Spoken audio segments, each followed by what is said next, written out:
नमस्कार, बहुत बहुत स्वागत है आपका मौसम तक चैनल पर। मैं हूं देवेंद्र त्रिपाठी। दोस्तों, मानसून आखिर क्यों कमज़ोर हुआ है? एल नीनो की स्थिति क्या है? एल नीनो क्यों इतना स्ट्रांग हो गया? एल नीनो विलन है मानसून के लिए, लेकिन इंडियन ओशन डायपोल हीरो बनकर आता भी है, मानसून को बचाता भी है और कई बार हुआ भी है। 2019 में अच्छा खासा एल नीनो था, लेकिन उसकी ताकत को, उसके रुतबे को पूरी तरह से ध्वस्त कर दिया था इंडियन ओशन डायपोल ने, और मानसून सामान्य से सरप्लस होकर एंड हुआ था। इस बार भी मानसून विलंब से आया था। डर लगने लगा था कि जो शुरुआती अंदेशे हैं कि मानसून इस बार कमज़ोर रहेगा क्योंकि एल नीनो है, तब ये डर लगने लगा था कि इंडियन ओशन डायपोल शायद उतना अहम रोल प्ले नहीं कर पाएगा और कमज़ोर ही रहेगा मानसून इस बार। लेकिन 2023 में जब मानसून ने भारत में केरल के रास्ते कदम रखा, आगे बढ़ना शुरू किया, 8 दिन की देरी से पहुंचा था, उसके बाद धीरे धीरे आगे बढ़ना शुरू हुआ। मुंबई तक आते आते, मुंबई और कोलकाता तक आते आते इसने जो रफ्तार पकड़ी कि मध्य भारत, पूर्वी भारत और साथ ही उत्तर भारत को एक झटके में कवर करता हुआ चला गया, और बारिश भी तेज शुरू हो गई। ऐसे में लोगों को लगा कि अब तो इंडियन ओशन डायपोल बाजी मार गया और हीरो बन गया है और एल नीनो की ऐसी की तैसी कर देगा। एल नीनो का कोई प्रभाव, एल नीनो की कोई ताकत काम नहीं आएगी और भारत का मानसून इस बार अच्छा हो जाएगा, सामान्य से सरप्लस बारिश देकर जाएगा। और जुलाई तक ये उम्मीद, ये अनुमान, ये कयास लगातार जारी रहा। लेकिन अगस्त की एंट्री होती है और अगस्त आते आते जब एल नीनो का प्रभाव बढ़ता है, इंडियन ओशन डायपोल धीरे धीरे कमज़ोर होने लगता है और एमजेओ, मॉडर्न जूलियन ओसिलेशन, जो कि एटमॉस्फेरिक वेव है, जो कि भूमध्य रेखा के ठीक ऊपर से होकर के गुजरती है और भारत में अरब सागर या बंगाल की खाड़ी, इन भागों से होकर गुजरने का उसका जो टर्न है वो 30 से 60 दिनों के बाद आता है। जब भी एमजेओ यहाँ पर होगा, कोई भी परिस्थिति हो, मानसून को थोड़ा सा सपोर्ट करेगा, मानसून अच्छा हो जाएगा। जो हवा उठती है ऊपर नमी लेकर के, वो और ज़्यादा उठने लगेगी, भारत में बारिश बढ़ जाएगी। और ये नॉन मानसून सीजन में भी कई बार होता है। लेकिन इस समय परिस्थितियां बिल्कुल विपरीत हैं। इस समय एमजेओ नहीं है यहाँ पर, इंडियन ओशन डायपोल कमज़ोर पड़ा है, यानी कि यहाँ पर जो पॉजिटिव होना, यानी समुद्र की सतह का तापमान यहाँ पर सामान्य से अधिक होना, ये रीजन है वो जहाँ पर समुद्र की सतह का तापमान अधिक होने की वजह से ही इंडियन ओशन डायपोल पॉजिटिव माना जाता है। और पॉजिटिव होने का मतलब है कि यहाँ से इवेपोरेशन ज़्यादा होगा, हवाएं ऊपर की तरफ उठेंगी और सर्कुलेशन इस तरह से बनेगा और ये सर्कुलेशन चलता रहेगा। और इससे क्या होगा कि पश्चिम और दक्षिण भारत के तमाम इलाकों में, जिसमें गुजरात, महाराष्ट्र, मध्य प्रदेश और तेलंगाना, कर्नाटक, आंध्र प्रदेश, तमिलनाडु, केरल, लक्षद्वीप, इन भागों में खूब बारिश होगी। और ऐसा हुआ भी। लेकिन अब आखिर ऐसा क्या हो गया है कि भारत में बारिश इतनी ज़्यादा कम हो गई है? इंडियन ओशन डायपोल कम हुआ है, एमजेओ का प्रभाव नहीं है। दो कारण। तीसरा कारण क्या है, मैं आपको ले चलता हूँ प्रशांत महासागर की तरफ। प्रशांत महासागर में इस समय 3 बहुत स्ट्रांग साइक्लोन बने हुए हैं।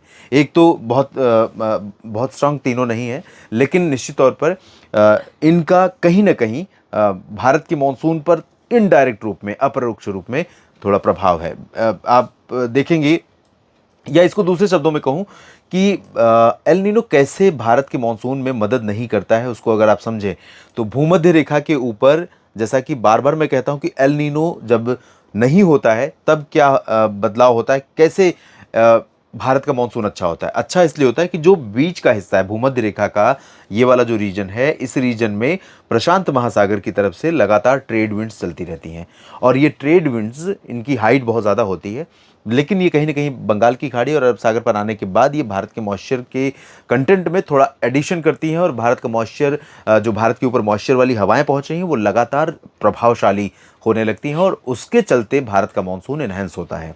लेकिन एल नीनो जब होता है यहाँ पर प्रशांत महासागर के उस रीजन में, 3.4 रीजन है जो, यहाँ पर जब होता है एल नीनो, तब ये भूमध्य रेखा की हवाएं कमज़ोर पड़ जाती हैं और भूमध्य रेखा के ऊपर की हवाएं और ट्रेड विंड्स जो पूरब की तरफ चलती हैं वो कमज़ोर हो जाती हैं। कमज़ोर कैसे हुई हैं यहाँ पर आप देखिए, ऐसा नहीं कि हवाएं नहीं उठ रही हैं, हवाएं उठ रही हैं, लेकिन यहाँ एक से एक कह सकते हैं कि विलन की भूमिका निभाने के लिए बहुत सारे यहाँ पर कैरेक्टर आ चुके हैं, जिसमें 3 साइक्लोन है। एक साइक्लोन यहाँ पर बना हुआ है और एक साइक्लोन, ये बहुत ज़्यादा स्ट्रांग नहीं है, और एक साइक्लोन यहाँ पर बना हुआ है, ये फिलीपींस के ठीक ऊपर ये इस समय बना हुआ है और ये भी बहुत ज़्यादा प्रभावशाली नहीं है, लेकिन 12 बीएफटी यहाँ पर है। 12 बीएफटी मतलब लगभग 120 किलोमीटर प्रति घंटे की रफ्तार से हवाएं यहाँ पर इस तूफान के चलते चल रही हैं। जब ये चीन के पास लैंडफॉल करेगा, ऐसा अनुमान है 1 सितंबर के आसपास, उस दौरान हवाओं की स्पीड कम हो जाएगी और तकरीबन ये 100 के आसपास पहुंच जाएंगी, और 100 किलोमीटर प्रति घंटे की रफ्तार से। और इधर एक जापान के तटों पर एक साइक्लोन बना हुआ है। ये पूरा मॉइस्चर यहाँ से पूरी एनर्जी खींच ले रहा है। जो थोड़ी बहुत एनर्जी या हवा के साथ नमी आ भी रही है भूमध्य रेखा के ऊपर, वो नमी इन साइक्लोन्स की वजह से सिमट जा रही है, और इसकी वजह से भारत की जो मानसून की स्थिति है वो भी कमज़ोर बनी हुई है। और इसी के साथ साथ यही सिचुएशन नहीं है, इसके अलावा भी आप देखें भूमध्य रेखा के ऊपर इस समय 5 स्ट्रॉन्ग साइक्लोन बने हुए हैं, प्रभावशाली, जो पूरे ग्लोब के मानसून को, पूरे ग्लोब के वेदर को इस समय थोड़ा सा कह सकते हैं कि कंट्रोल कर रहे हैं। 3 तो ये हो गए जो कि अमेरिका के पश्चिम में है, और अमेरिका के पूरब में, पूर्वी तट पर भी साइक्लोन बने हैं। ये रहा अटलांटिक ओशन, और अटलांटिक ओशन में आप देखेंगे तो यहाँ पर 2 साइक्लोन काफ़ी स्ट्रांग है, और ये दोनों साइक्लोन अमेरिका के पैरेलल आगे जाने के बाद इस तरह से आगे मूव करेंगे तटों के साथ साथ। ये है फ्रैंकलिन, और फ्रैंकलिन नाम का ये तूफान जो है ये भी लगभग 120 किलोमीटर प्रति घंटे की रफ्तार से हवाओं के साथ बढ़ रहा है आगे। काफ़ी समय से बना हुआ है ये, 18 अगस्त को बना था, और अब धीरे धीरे, अब हम इस समय 27 अगस्त में है, 28 अगस्त में है, और उसके बाद ये सिस्टम आगे बढ़ते हुए इसे पैरेलली चला जाएगा अमेरिका के पूर्वी तटों से दूर से। और इसके अलावा इडालिया ये साइक्लोन भी यहाँ पर बना हुआ है। ये भी अमेरिका के पूर्वी तटों को छूता हुआ जाएगा, और बहुत ज़्यादा इससे अमेरिका को खतरा नहीं होगा, लेकिन थोड़ी बहुत बारिश जो पूर्वी तटवर्ती रीजन है, दक्षिण पूर्वी, इन भागों में कई जगहों पर ये सिस्टम, ये साइक्लोन आने वाले दिनों में 31 अगस्त या 1 सितंबर के आसपास बारिश दे सकता है। अमेरिका का वेदर बताना मेरा मकसद नहीं है, मेरा मकसद ये समझना और समझाना है आपको कि भूमध्य रेखा के ऊपर काफ़ी ज़्यादा हलचल हो रही है। ऐसा नहीं है कि भारत का मानसून कमज़ोर है तो देश के साथ साथ दुनिया भर में बारिश कम हो गई है, लेकिन दुनिया के तमाम इलाकों में सच्चाई ये है कि बारिश हो रही है, और बारिश कुछ इस तरह से हो रही है कि तबाही मच रही है। चाइना हो या फिर यूरोपियन कंट्रीज़ हो या अफ्रीकन कंट्रीज़ कई, जिसमें मैं कह सकता हूँ कि यूएई वगैरह में भी बहुत ज़्यादा बारिश हो रही है, सऊदी अरब में भी कई जगहों पर आए दिन बारिश हो रही है, लेकिन भारत के ऊपर मानसून कमज़ोर बना हुआ है। और ये एमजेओ जब यहाँ पर भारत पर पहुँचेगा, मॉडर्न जूलियन ऑसिलेशन, और थोड़ा सा मौका मिलेगा इन पूर्वी हवाओं को एंटर करने का भारत की तरफ, भारत की बंगाल की खाड़ी के रीजन में, या फिर इंडियन ओशन डायपोल के साथ साथ इंडियन ओशन डायपोल का टेम्परेचर यहाँ पर जो पॉजिटिव है उसका इंक्रीज़ होना होगा, और साथ ही एमजेओ आएगा, तो यहाँ पर भारत की मानसून को थोड़ा सपोर्ट मिल सकता है। फिलहाल एमजेओ की स्थिति और इसी दोनों पर मानसून का जो आखिरी समय बचेगा, आखिरी महीना बचेगा, वो इन्हीं दोनों पर निर्भर करेगा। मानसून इंडियन ओशन डायपोल के नज़रिए से अगर देखें तो निश्चित तौर पर इंडियन ओशन डायपोल आने वाले दिनों में थोड़ा और पॉजिटिव होता हुआ दिखाई दे रहा है, यानी उसकी स्ट्रेंथ बढ़ती हुई दिखाई दे रही है। तो थोड़ा सा उम्मीदें की जा सकती हैं कि पश्चिम से भी थोड़ा सा हमें सपोर्ट मिलेगा, और बंगाल की खाड़ी में भी हलचल बढ़ने वाली है, क्योंकि यहाँ पर भूमध्य रेखा के ऊपर से हवाएँ अब घूमने के बाद बंगाल की खाड़ी पर भी मॉइस्चर लेकर के आ रही हैं। तो यहाँ कई जगहों पर जो जिस तरह की हलचल हमें दिखाई दे रही है, एटमॉस्फेरिक या ओशनिक, समुद्री या वायुमंडली, वो दोनों आने वाले दिनों में ग्रेजुअली बहुत धीमी गति से मानसून को थोड़ा सा एनहेंस कर सकती है, और ये सिचुएशन 1-2 सितंबर के बाद से आने वाली है। तो फिलहाल इस बुलेटिन में मैं यही समझाने का प्रयास आपको कर रहा हूँ कि मानसून क्यों कमज़ोर हुआ है और कब इसके थोड़ा सा बदलाव लेकर आने की उम्मीद दिखाई दे रही है।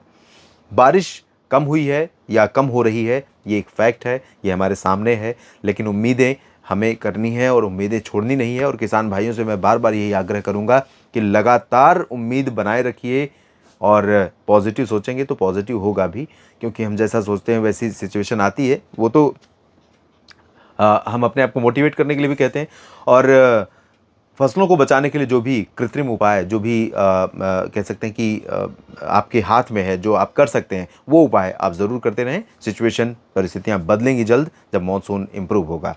इस वीडियो में फ़िलहाल इतना ही। बने रहिएगा मौसम तक चैनल के साथ। मॉनसून और मौसम की हर जानकारियाँ आप तक पहुँचाने का मेरा काम लगातार जारी है दोस्तों, और जानकारियाँ कैसी लगती हैं ये बताने का ज़रूर कष्ट करें, और साथ ही साथ जानकारियाँ ठीक लगती हैं तो और अधिक संख्या में इस जानकारी को इस वीडियो में दी गई इन्फॉर्मेशन को लोगों तक पहुंचाने का प्रयास ज़रूर करें।